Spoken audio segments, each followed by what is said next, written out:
The passenger in the rear view.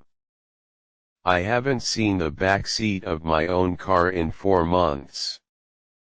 I don't dare look. Whenever my eyes stray toward the rear view mirror, I don't see the torn fabric or the old gym bag. I see him. He sits there, perfectly still, drenched from head to toe. The water drips from his soaked flannel shirt, pooling onto the floorboard, though when I check the car in the morning, the carpet is always bone dry.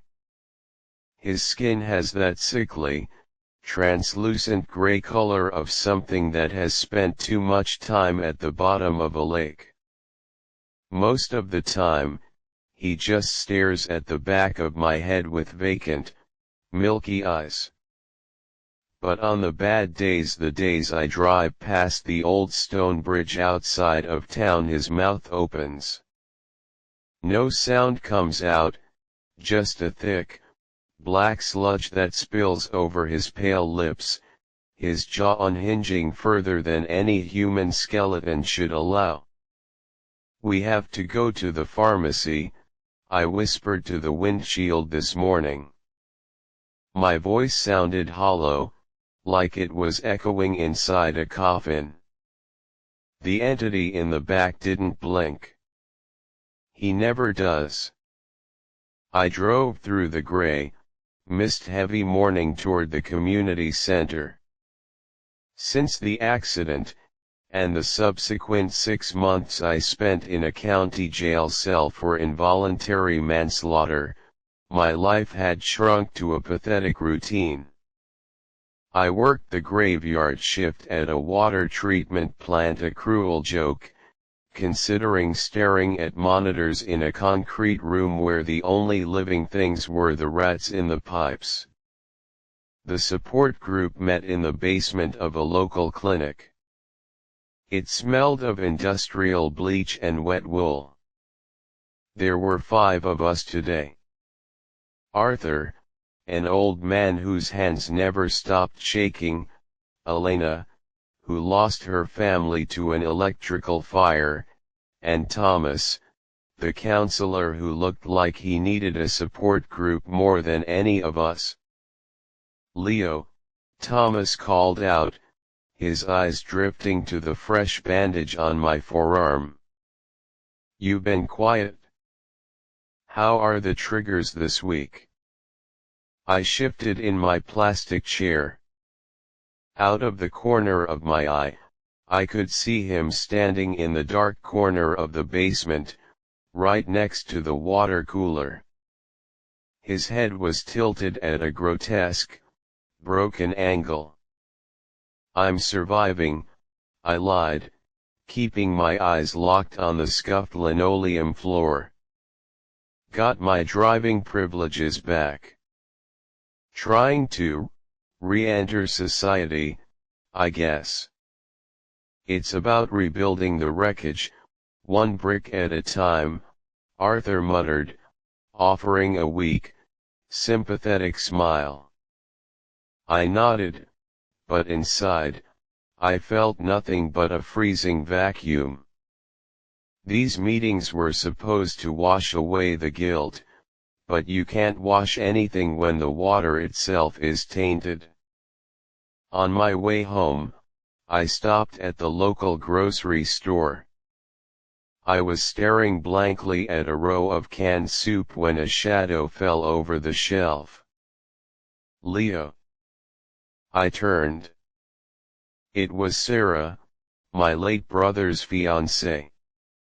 Or rather, the woman who was supposed to be his wife before that rainy night on the bridge. She looked gaunt, her eyes hollowed out by a grief that mirrored my own. "Sarah," I choked out, stepping back. I didn't want her near me. I smelled like stale cigarettes and isolation. I didn't think you shopped on this side of town." She didn't hug me. She didn't even come closer. She just looked at me with a profound, quiet horror that hurt worse than a physical blow. "I heard you got out," she said, her knuckles whitening around the handle of her basket. "Your mother told me."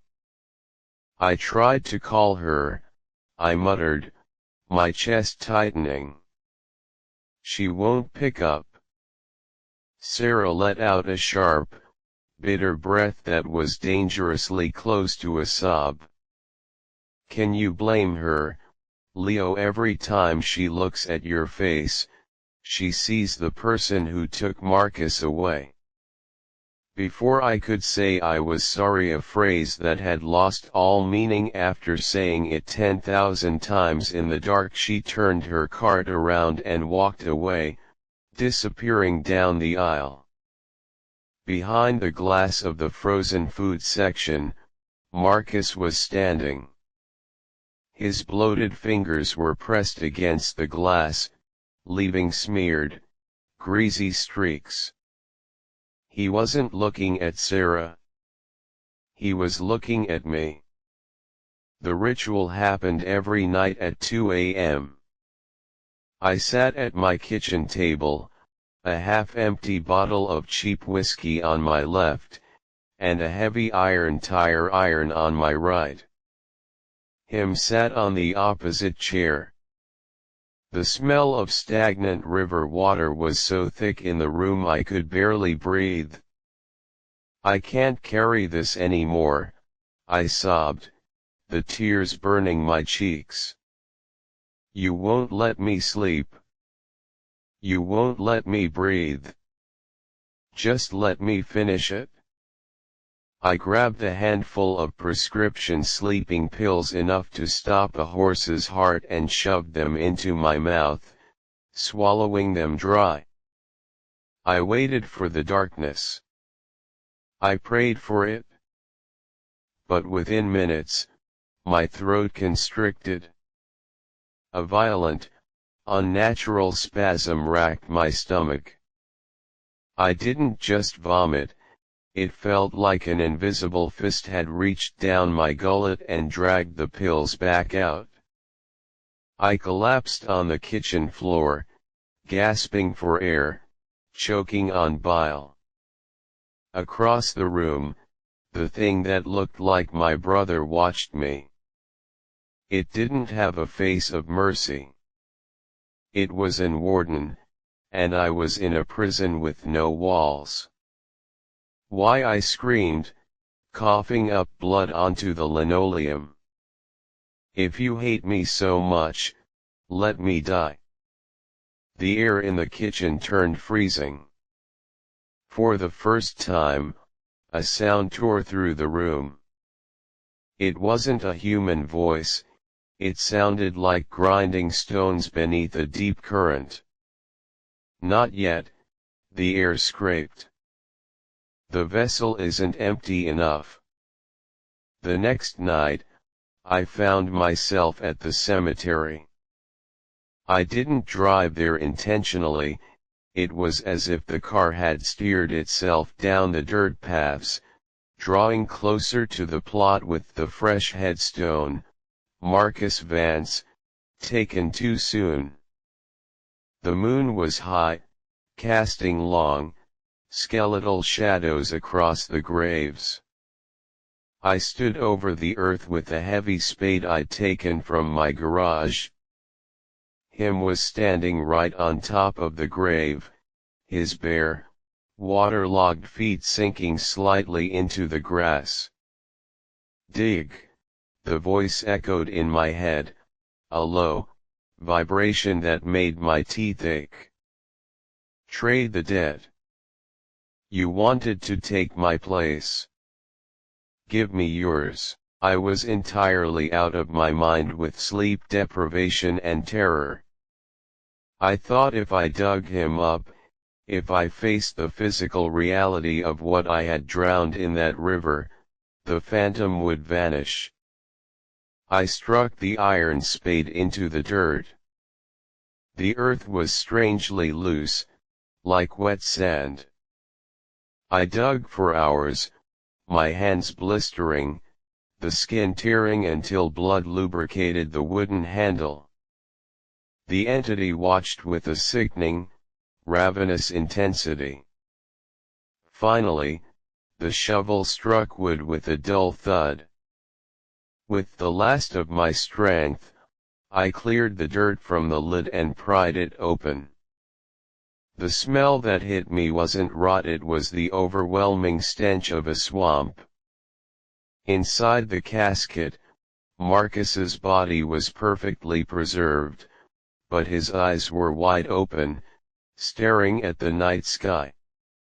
Suddenly, a cold, slimy hand clamped around my ankle. I screamed, looking up. The entity wasn't on the edge of the pit anymore. It was in the grave with me. It threw its weight against me, pinning me into the casket, forcing my face down against the cold, leathery cheek of my brother's corpse. The sensation was horrifying. It didn't feel like being attacked, it felt like my skin was dissolving, melting into the dead flesh beneath me like hot wax. I could feel my thoughts being pulled out of my skull through a straw, replaced by a freezing, dark tide. No. I roared, a primal panic overriding my desire for death. Get off me! With a burst of adrenaline, I jammed my fingers into the entity's eye sockets. It gave a sickening, wet crunch. The thing shrieked a sound like tearing metal and its grip loosened just enough. I tore myself away, leaving chunks of my own skin attached to the corpse as I scrambled up the dirt wall of the grave. I didn't look back. I threw myself into the driver's seat of my car, put it in reverse, and tore out of the cemetery, my chest bleeding through my shredded shirt. The emergency room doctors didn't ask too many questions when I told them I'd been attacked by a stray dog in the woods. They patched up the deep, jagged lacerations on my arms and chest, pumping me full of antibiotics and fluids. When I woke up the next afternoon, the harsh hospital lights made my head throb. The room was quiet, except for the steady beep of the heart monitor. In the armchair by the window sat my mother. She looked exhausted, but the hard, frozen expression she'd worn for the last year was gone. She was looking at me with a warmth I thought I'd lost forever. "Leo," she whispered, her voice trembling as she reached out to hold my clean hand. "The hospital called." I was so scared. "Mom," I croaked, my throat raw.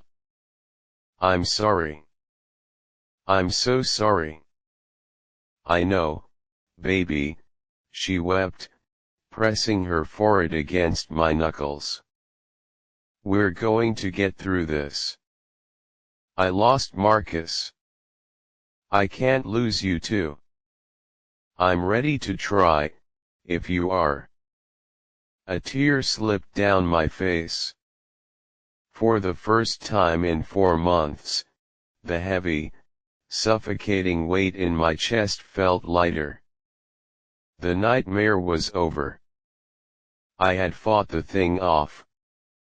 I was alive. "I'll go get the doctor," my mother smiled weakly, wiping her eyes as she stood up. "Get some rest."